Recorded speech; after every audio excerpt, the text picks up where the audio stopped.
2026 दिन मंगलवार, हिंदी तिथि 10वीं। और आइए बात करते हैं आज के मुख्य समाचार में देश भर की तमाम बड़ी खबरों पर नजर डालते हैं। देखिए, एक तो आज के दिन लोहड़ी का पर्व है और हर बार नए साल का ये पहला खुशियों का त्योहार होता है और खास तौर से ये पर्व उत्तर भारत के कई राज्यों में मनाया जाता है, जैसे पंजाब, हरियाणा, हिमाचल, दिल्ली वगैरह में। ये पर्व हर साल मकर संक्रांति से पहले 13 जनवरी को मनाया जाता है और इस पर्व को सर्दियों के अंत और रबी की फसल की कटाई के प्रतीक के रूप में देखा जाता है। तो आप सभी देशवासियों को लोहड़ी की ढेर सारी हार्दिक शुभकामनाएं। और चलिए आगे बढ़ते हैं अपन खबरों में। देखिए, पहला अपडेट, आज ही के दिन हमारे देश के पहले अंतरिक्ष यात्री राकेश शर्मा का जन्म हुआ था, जिन्होंने अंतरिक्ष में 7 दिन बिताए थे। 13 जनवरी 1949 को पंजाब के पटियाला में जन्मे थे ये, जो पूरे भारतवर्ष में अंतरिक्ष में कदम रखने वाले पहले भारतीय शख्स थे। और आज ही के दिन दुनिया में पहली बार रेडियो बजा था 1910 में। ये भी एक ऐतिहासिक बात है। चलिए आगे बढ़ते खबरों में। देखिए, बड़ी खबर, यूपी आगरा में अवैध रूप से रह रहे 38 बांग्लादेशी नागरिकों को आज 13 जनवरी को वापस उनके देश भेजा जाएगा बॉर्डर से। और अगली बड़ी खबर आ रही है, डोनाल्ड ट्रंप ने बड़ी घोषणा कर दी। वो बोले कि अब मैं हूँ वेनेजुएला का कार्यवाहक राष्ट्रपति। ट्रंप ने खुद नया ऐलान करते हुए सोशल मीडिया पर पोस्ट किया और उसके बाद दुनिया भर में मानो तबाही से मच गई, तूफान सा आ गया, क्योंकि ट्रंप ने खुद को वेनेजुएला का कार्यवाहक राष्ट्रपति बता दिया है। सोशल मीडिया प्लेटफॉर्म ट्रुथ पर उन्होंने खुद ये पोस्ट किया। जनवरी 2026 से ही पद संभालने का जिक्र भी किया।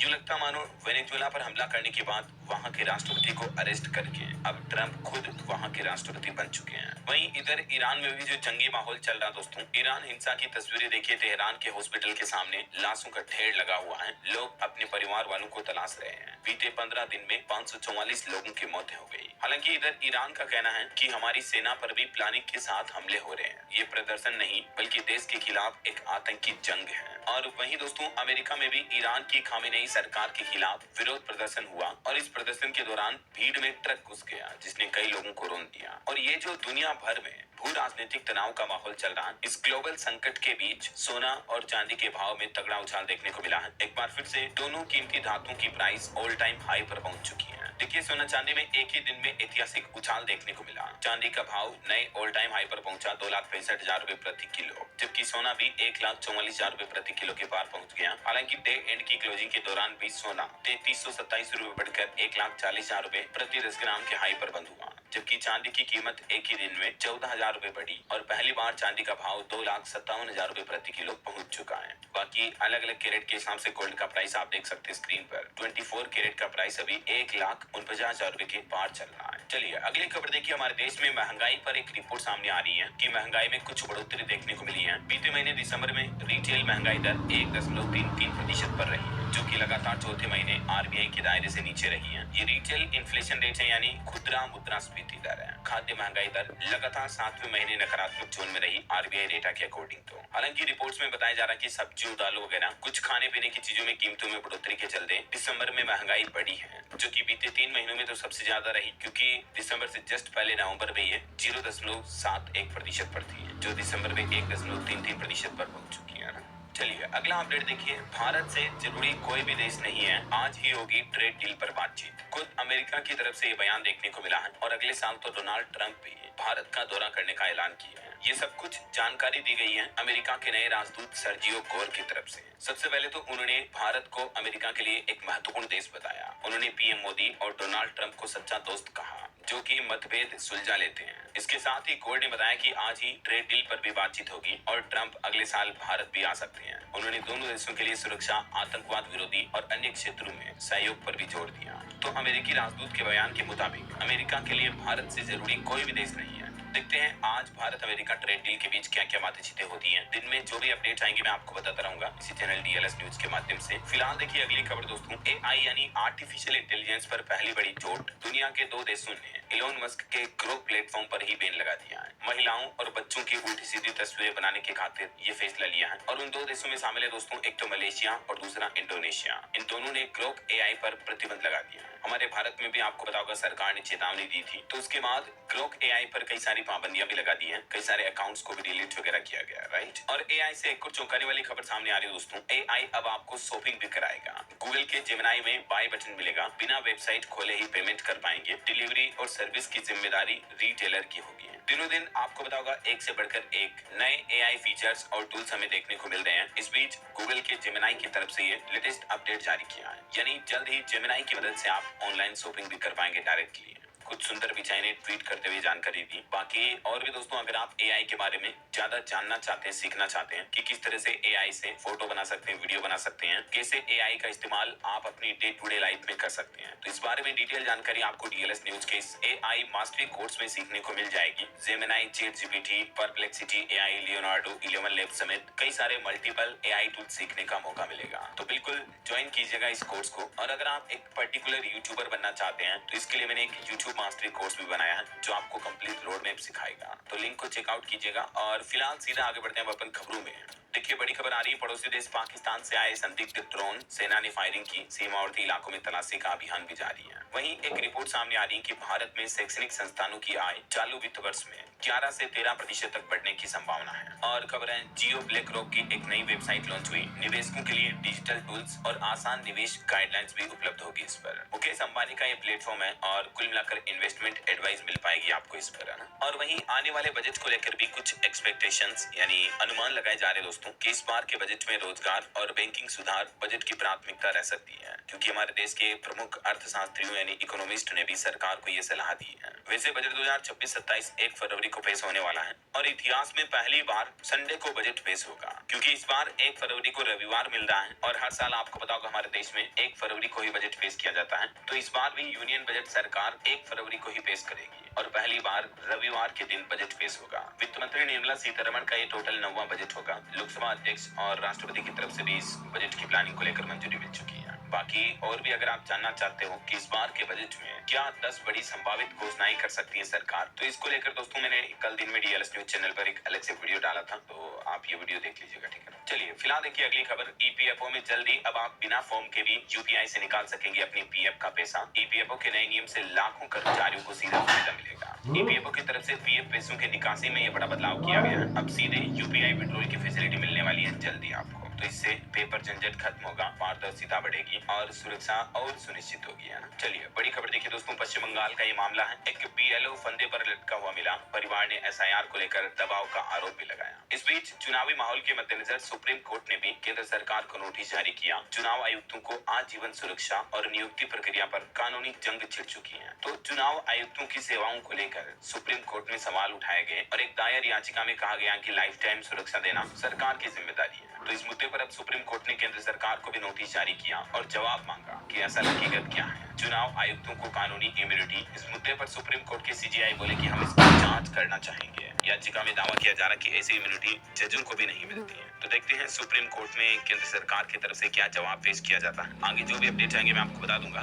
फिलहाल देखिए अगली खबर। 12 अरब डॉलर का हुआ भारतीय प्रकाशन उद्योग। एआई और 3T फॉर्मूले पर टिकी है अब भविष्य की नजर। 3T का मतलब ट्रांसलेट, ट्रांसफॉर्म और ट्रांसफर। और वही खबर देखिए दोस्तों, अभी भारत में आए हुए हैं जर्मन चांसलर। इस दरमियान भारत जर्मनी के बीच कई मुद्दों को लेकर बातचीत करेंगे चांसलर मेर्ज और मोदी। 2 दिन कल और आज भी वो भारत दौरे पर 12-13 जनवरी को। इस बार वो दिल्ली के बजाय सीधा अहमदाबाद में उतरे और पीएम मोदी भी अहमदाबाद में ही है, राइट। तो बीते दिन दोनों की मुलाकात भी हुई, देख सकते हैं आप। जब मोदी और जर्मन चांसलर से मिले तो साथ मिलकर पतंग उड़ाई। प्रधानमंत्री नरेंद्र मोदी ने कहा कि भारत जर्मनी करीबी सहयोगी है। भारत में 2000 से भी ज्यादा जर्मन कंपनियां हैं। गुजरात के गांधीनगर के महात्मा मंदिर में दोनों की द्विपक्षीय वार्तालाप भी हुई और इस दरमियान दोनों द्विपक्षीय वार्तालाप के साथ ही एक ही कार में बैठे हुए भी नजर आए सफर करते हुए। ये कुछ तस्वीरें आप देख सकते हैं। और इस मुलाकात के बाद भारत जर्मनी के बीच कई अहम समझौतों पर भी मुहर लगी है। देखिए एक अच्छी खुशखबरी तो भारतीय यात्रियों के लिए ये है, जर्मनी ने बड़ी राहत दी। अब नहीं होगी ट्रांजिट वीजा की जरूरत।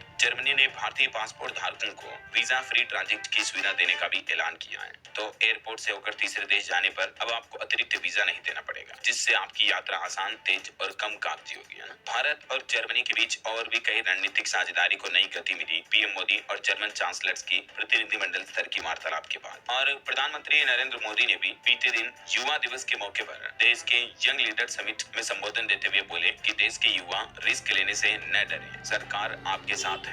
विकसित भारत यंग लीडर्स डायलॉग में प्रधानमंत्री ने कहा कि युवा पौराणिक कथाओं पर गेम तैयार करें। चलिए अगली खबर देखिए दोस्तों, एक यूट्यूबर ब्लॉगर ने दावा किया कि राहुल गांधी से उनकी मुलाकात वियतनाम में हुई। फ्लाइट में भी साथ में थे वो, फोटो वीडियो भी पोस्ट किए। तो भाजपा बोली कि राहुल लीडर ऑफ पर्यटन है, ट्रेवल ब्लॉगर दक्ष ने ये दावा किया है। और बड़ी खबर देखिए, राजीव रंजन सिंह भी इजराइल का दौरा करने जा रहे हैं, जिससे भारत इजराइल के बीच मत्स्य पालन सहयोग को मिलेगी नई दिशा। ये केंद्रीय मत्स्य पालन, पशुपालन और डेयरी मंत्री हैं, जो 13 से 15 जनवरी तक यानी आज से 3 दिन इजराइल की आधिकारिक यात्रा पर रहेंगे। और खबर देखिए दोस्तों, उत्तर प्रदेश के इस जिले में 50,000 खाते खोलेगा डाक विभाग। कर्मचारी गांव-गांव जाकर ये काम करेंगे। यूपी के हरदोई में 24 जनवरी तक बचत बैंक अभियान शुरू किया गया है, ये इंडिया पोस्ट की तरफ से, और इसका मकसद है 50,000 नए खाते खोलना। चलिए अगला अपडेट देखिए दोस्तों, बीते दिन एक दुख भरी खबर देखने को मिली हमें। भारतीय अंतरिक्ष एजेंसी इसरो का PSLV C-62 रॉकेट रास्ते से भटक गया और ये 2026 का पहला अंतरिक्ष मिशन फेल हो गया। तीसरी स्टेज में गड़बड़ी आई। इस रॉकेट में अन्वेषा समेत 16 सैटेलाइट लेकर ये अंतरिक्ष में जा रहा था। ठीक सुबह 10:18 पर इसे आंध्र प्रदेश के श्रीहरिकोटा से लॉन्च किया गया, लेकिन बड़े ही दुख की बात है कि रॉकेट लॉन्चिंग के तीसरे चरण में गड़बड़ी आ गई। इस वजह से ये रास्ता भटक गया। खैर, हमें अपने फेल्योर से हिम्मत नहीं हारनी चाहिए और हम सबकी तरफ से, पूरे देशवासियों की तरफ से भी भारतीय अंतरिक्ष एजेंसी इसरो को ढेर सारा प्यार। हमें पूरा विश्वास है कि इसरो ने पहले भी अंतरिक्ष के क्षेत्र में इतिहास में कई बड़ी उपलब्धियां हासिल की हैं और जल्द ही वापस अपने इस मिशन को सफलतापूर्वक अंजाम देगा इसरो, है ना। चलिए अगली खबर देखिए, सीबीआई ने सुपरस्टार विजय से 6 घंटे तक पूछताछ की। साउथ एक्टर बोले कि भगदड़ के लिए हम जिम्मेदार नहीं हैं। आपको बताऊंगा, करूर भगदड़ में जब उनकी चुनावी जनसभा होनी थी तो 41 लोगों की मौत हुई थी। तो इस मामले पर सीबीआई ने उन्हें पूछताछ के लिए बुलाया। और एक शख्स की अनोखी दास्तान देखिए, बच्चों पर बोझ ना पड़े इसलिए खोदी अपनी खुद की कब्र। 80 साल के बुजुर्ग को मौत के बाद पत्नी की ही कब्र के बगल में दफनाया गया। मामला है तेलंगाना के लक्ष्मीपुरम का। यहाँ के रहने वाले एक 80 साल की उम्र में एक शख्स की मौत हो गई और उनकी आखिरी इच्छा थी कि उन्हें उसी कब्र में दफनाया जाए जिसे उन्होंने खुद बना दिया था पहले ही, ताकि बच्चों पर बोझ ना पड़े। देखिए जरा। और वहीं खबर आ रही है, महाराष्ट्र में एक बार फिर से भाषा विवाद के मुद्दे पर राजनीतिक बयानबाजी देखने को मिल रही है। राज ठाकरे बोले कि यूपी बिहार वाले महाराष्ट्र में हिंदी न थोपे वरना लात मारूंगा। मुंबई गुजरात को नहीं मिला, इससे कुछ ताकतें अब भी नाराज हैं। वहीं इधर राजस्थान में सिनेमा जगत के दिग्गज कवि गीतकार जावेद अख्तर भी बोले कि हिंदू और उर्दू खड़ी बोली की बेटियां हैं। भाषा का संबंध किसी धर्म से नहीं है, क्षेत्र और समाज से होता है। बहुत ही अच्छी बात कही है इन्होंने वाकई में, वरना आजकल तो भाषा के नाम पर कितनी गंदी पॉलिटिक्स होने लगी है, आप सबको तो पता ही होगा, है ना। और महाराष्ट्र के एक क्षेत्र की अनोखी पहल देखिए, लोन में बकरी देता है महाराष्ट्र के जलगांव का ये बैंक, और इस बैंक का नाम भी गोट बैंक ही है। डिपॉजिट में मेमना लौटाना पड़ता है। अब तक 300 से ज्यादा महिलाओं को आत्मनिर्भर बनाया इस बैंक ने। महाराष्ट्र के जलगांव का ये मामला है। लिटरली यहाँ पर गोट बैंक के नाम से बैंक चलाया जा रहा है। और खबर देखिए दोस्तों, बीते दिन हिमाचल प्रदेश में एक बड़ा हादसा हो गया। हिमाचल के सोलन में भीषण आग लगी, जिसमें एक तो बच्चा जिंदा जल गया, 9 लोग अभी भी लापता बताए जा रहे हैं। क्षत विक्षत हालत में मिल रहे हैं बॉडी पार्ट्स भी। 8 मकान जलकर राख हो गए। हिमाचल के सोलन जिले के अर्की बाजार इलाके में भीषण आग लगी। मरने वालों की संख्या और भी बढ़ सकती है, क्योंकि 9 लोग तो गायब बताए जा रहे हैं। और मध्य प्रदेश के इंदौर में जो गंदे पानी का मामला देखने को मिला, उसमें मरने वालों का सिलसिला भी रुकने का नाम नहीं ले रहा है। अब 23वें शख्स की मौत हो गई। इंदौर में टोटल 23 जाने तो जा चुकी हैं और आईसीयू में भर्ती मरीजों की संख्या भी बढ़कर 13 हो गई है। कई दिनों से अभी भी 3 मरीज वेंटिलेटर पर भर्ती हैं। तो कहने का मतलब ये है कि मरने वालों का आंकड़ा और बढ़ सकता है। देखिए प्रशासन की गंभीर लापरवाही, कितने लोगों की जाने लेगी आखिर। बहरहाल अभी तो अपन कुछ और महत्वपूर्ण और काम की खबरें देखेंगे दोस्तों, लेकिन फिलहाल वक्त तो चला है आज के ताजा मौसम समाचार जानने का। और हाँ, एक छोटी सी रिक्वेस्ट आपसे ये है कि DLS न्यूज चैनल से अभी तक भी आप जुड़े नहीं हो तो जुड़ जाइए। चैनल को सब्सक्राइब करके बेल आइकन जरूर दबा दीजिएगा और इस वीडियो पर एक लाइक और शेयर भी कर देना, ताकि आपको रोजाना की ताजा खबरें,